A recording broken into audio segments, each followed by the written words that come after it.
الحوت الازرق والمصيبه الكبيره اللي قاعده تصير فيه اعلاميا، ونتكلم على شركه احرجت سامسونج واحرجت ابل، ونزلوا لك الكاميرا الرايقه هذه، الكاميرا اللي تطلع من نفس البادي الى كاميرا الاماميه. نتكلم ايضا على النوت 9، هل زر كفيل بان يقنعني في هذا الجوال ولا لا؟ وش يسوي هذا الزر؟ واكيد نتكلم على الايفون وشبه تاكيد للثلاث جوالات القادمه من شركه ابل. السلام عليكم ورحمة الله وبركاته، أخوكم فيصل السيف، والحمد لله رجعنا للاستديو وأخبار العلوم والتقنية. أروح للأخبار وأبدأها باليابان. لحظة أقول الخبر وبعدين نقول بخاطري.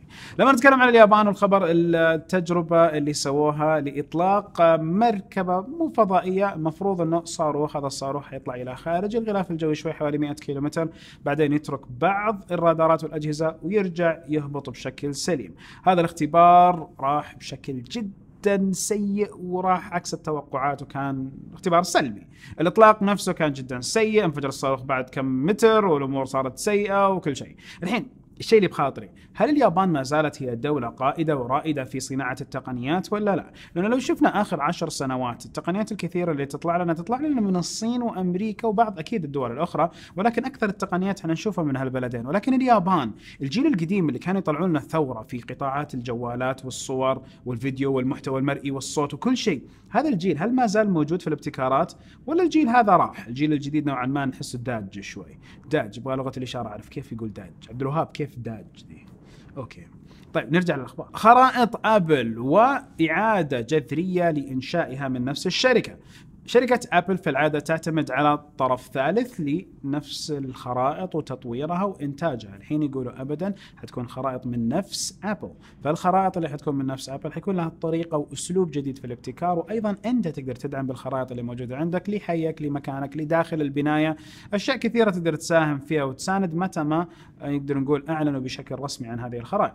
ولكن نتكلم أنه أبل إلى الحين خرائطهم ما قاعدة تنجح بشكل كامل في المملكة العربية السعودية والوطن العربي وكثير من أنحاء العالم، كون أنه الريادة موجودة للجوجل مابس والأقمار القوية اللي عند جوجل مابس. أبل استحدثت بعض السيارات اللي المفروض أنها تساندها في تخطيط خرائط كويسة ممتازة ذكية وجيدة، ونتمنى هذه الخطوة من أبل على أساس أنه يكون الإيكو سيستم المنظومة حقتهم كاملا جميلة وكويسة. بما أن استفتاءنا في الحلقة الماضية لإعادة مقياس كانت 80% مع، فإذا بإذن واحد أحد نرجع بنفس مقياس. ادخل على الهاشتاج الموضوع عندكم على الشاشة وشاركونا بسكرين كابتشر لقطة لنفس الاختبار من جوالكم أو من نفس المتصفح لإيش اختبار السرعة اللي موجود عندكم في مقياس. حنبدأ نقولها كالعادة في الحلقات، ولكن حنوزعها بشكل رايق أكثر. تويتر وقابلية جدا كبيرة للتحسن مع إزالة الكثير من نفس الحسابات الوهمية، وهذا الشيء اللي قاعد يصير معهم فعليا على المنصة حقتهم قاعدة ما زالت ماسكة أمورها شجاعة، ما في أحد قاعد ينافسها بشكل مباشر بشكل كبير، وتويتر قاعدة تحسن الأمور الداخلية عندهم باستحداث أنظمة وابتكارات جديدة لإزالة الحسابات الوهمية. يبغالهم يشيلوا الحسابات الوهمية، الحسابات اللي تقلد أشخاص، هذه قاعد أعاني منها شوي، وأيضا الحسابات اللي نتكلم على تقلد منشآت أو تعطي رسائل جدا غلط. فهذا كله يضبط إن شاء الله من تويتر. اللي علينا كمستخدمين إنه أي شيء أنت تشوفه على تويتر غلط أو أنت يجيك شخصيا على تويتر يبغالك تبلغ. طريقة التبليغ بكل بساطة، افتح التغريدة وسوي ريبورت، سوي إبلاغ، وهذا الإبلاغ حط تفاصيله وأموره كويسة، تجاوبهم خلال 24 ساعة كل شيء خلص. مايكروسوفت ورندرات جديدة للوحي الجديد من عندهم اللي المفروض يكون بشاشتين. اللوحي هذا بشاشتين يشبه شيء شفناه من لينوفو إلى حد ما، يعني إنه لوحي جهة واحدة تكون زي الشاشة اللي هي تطلع لك لوحة مفاتيح، لا نتكلم عن لوحي كامل تقدر تستخدمه كشاشة كاملة، أو تقدر تستخدمه لوحة مفاتيح زي حق لينوفو ونفس الشاشة تكون عندك جدا كاملة وكويسة. هل هذا الشيء بيكون واقعي ولا لا؟ وحتى لو صار واقعي هل هنحتاجه ولا لا؟ قاعدين نتكلم على الجوالات خلاص ما صار فيها حواف، شاشة حقت الجوال كاملة فما في حواف ما في شيء، يعني حجم زي ذا 6 وشوية انش، ليش اصلا ابغى اشتري تابلت لوحي؟ الا ده القطاع النيش اللي حيتم ذكرهم ايضا في الحلقة لاحقا مع النوت، اللي يحبوا الرسم مع الرسم والتحكم بجودة المحتوى اللي يحطوه، مو من خلال ادخاله عن طريق لوحة المفاتيح ولكن عن طريق ادوات اخرى مساندة في المهام. فنشوف. نروح لنوكيا منافسه كبيره بعد ما جابوا لنا السيروكو 8 واللي كان العتاد في كويس لوقته. قاعدين نتكلم على الاي 1 بلس، الاي 1 بي، هذا جوال متوقع يكون من نفس شركه نوكيا. لما يجيبوا هذا الجوال ويجيبوه باخر العتاد حسب المتوقع، المفروض انه يكون المنافس الاكبر لكثير من قطاعات الجوال البريميوم. نتكلم على S9 بلس، نتكلم على الاوبو الجديد الفايند اكس، وفي سالفه ما. وايضا نتكلم على الايفونات، نتكلم على الهواويز البي 20 برو، هذه الجوالات القويه. هل حيقدروا ينافسوها ولا لا نوكيا؟ بكل تاكيد نعم، لانهم الى الحين على الطريق السليم في فئه الدخول والفئه المتوسطه. جابوا لنا جوالات رايقه وجوالات رهيبه. باقي مراجعتين نطلعها اللي هي ال7 بلس، وايضا مراجعه ثانيه اللي فيها 6 واللي فيها 6.1 حاجه زي كذا، او 6 وال1 وانا اسويها. فانتم ايش رايكم؟ نحط المراجعات هذه نطلعها في القناه ولا لسه؟ الحين نروح لشركه سامسونج وجالكسي نوت 9 وتسريبات اكثر عن القلم، بحيث انه القلم حيمكنك من تحكم بالسيلفيز، تحكم في بعض المهام من بعيد وانت بعيد عن الجوال، يعني تشيل القلم من الجوال بعيد معك تقدر تضغط فيه تقعد تسوي مهام اخرى. هذا الشيء الكفيل بانه النوت 9 يكون هو الحدث الاكبر.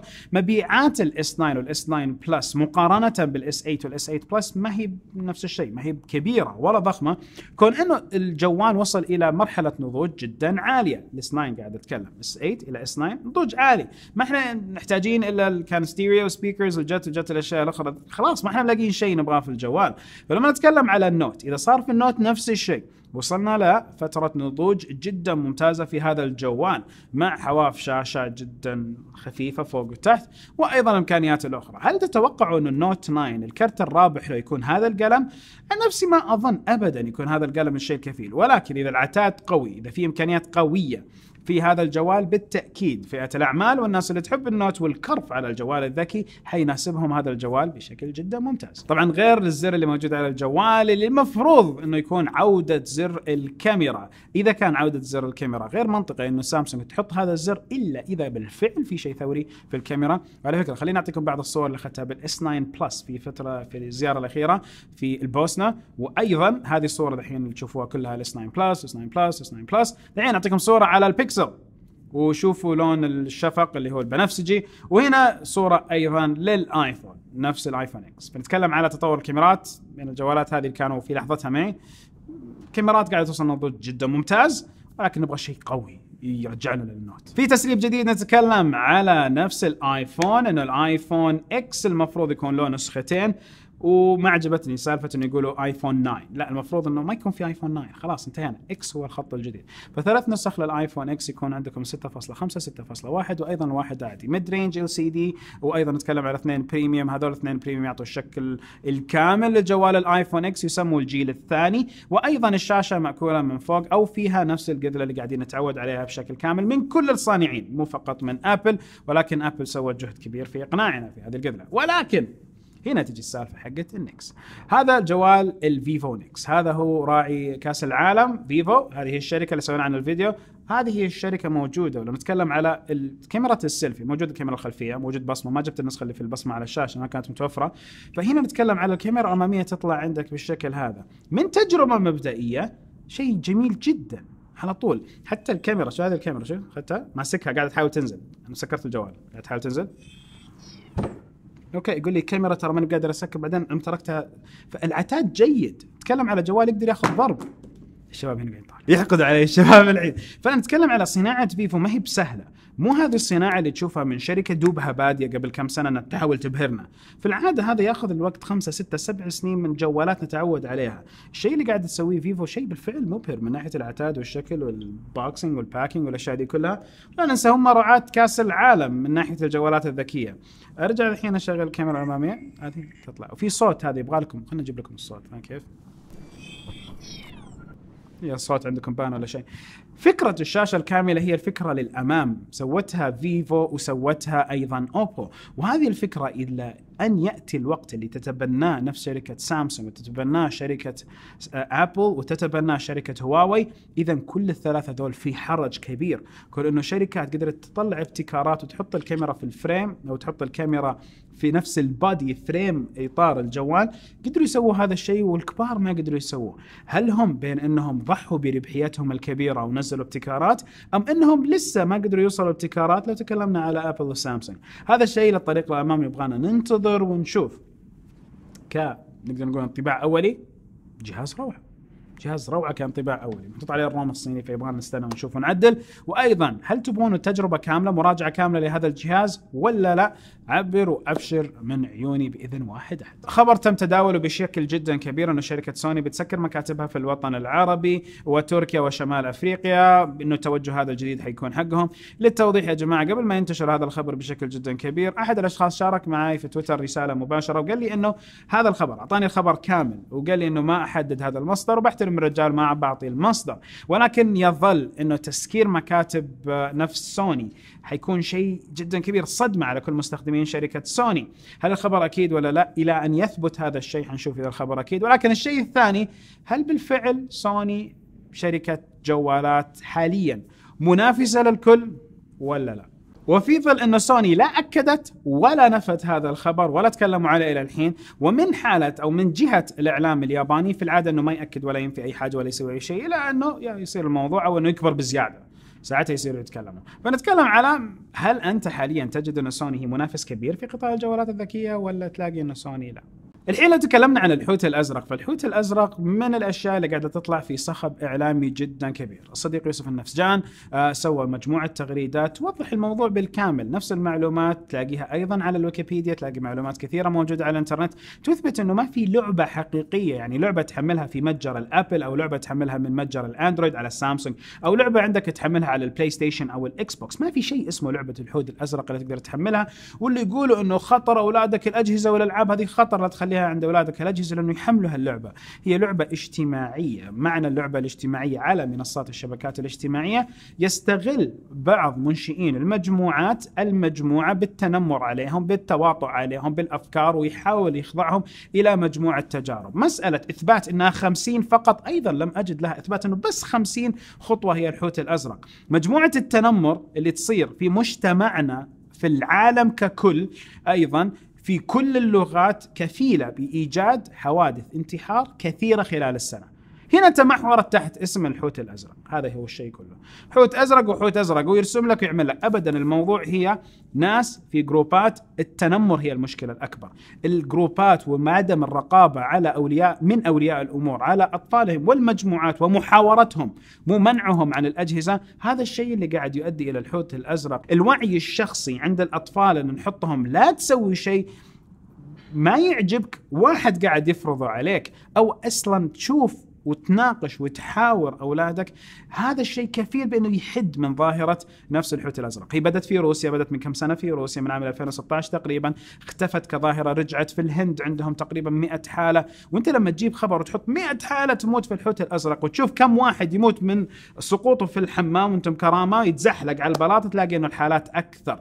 مو مسألة أنا قاعد أقلل من نفس الضحايا واللي يروحوا، الله يا رب يرحمهم ويغفر لهم اللي قاعدين يروحوا ضحية حاجة زي الحوت الأزرق، ولكن يبغى لنا وعي مجتمعي أن لا نمحور الأمور بشيء ما هو باتجاهه. وأيضا من على طول نبحث عن علاقة نعلق عليها كل شيء. إذا أنا مو فاهم الألعاب أحطها هي المصيبة، إذا أنا مو فاهم الأجهزة الذكية أحطها هي المصيبة، إذا أنا مو فاهم جارنا أحطه هو المصيبة، إذا أنا مو فاهم الحي أحط حينا هو المصيبة. لا، يمكن يبغى لها تحاور من الطرفين، يبغى لنا نفهم الحقيقة كاملة بعدين نعرف الحوت الأزرق هو إحنا اللي قاعدين نحط علاقة حوت أزرق ولا بالفعل في شيء موجود في المجتمع. يا جماعة ما في صور كبشرات للعبة، ما في كبشرات لأي لعبة ولا أحد يثبت لك مهما قالوا، ما في شيء كبشرة، ما في صورة تبين لك المراحل، ما في لعبة تحمل، ما في مجموعات سلسلة لقاءات في مجموعات مجدولة في مكان واحد، ما في هالشيء. في أحيان يجيبوا لك لعبة اسمها حوت أزرق أو شيء زي كذا بس ما هي نفسها. هذه هي استخدام واستغلال كلمة الحوت الأزرق. هذا واحد بيطور لعبة ويبغى تنشر يحطها على أساس حوت أزرق.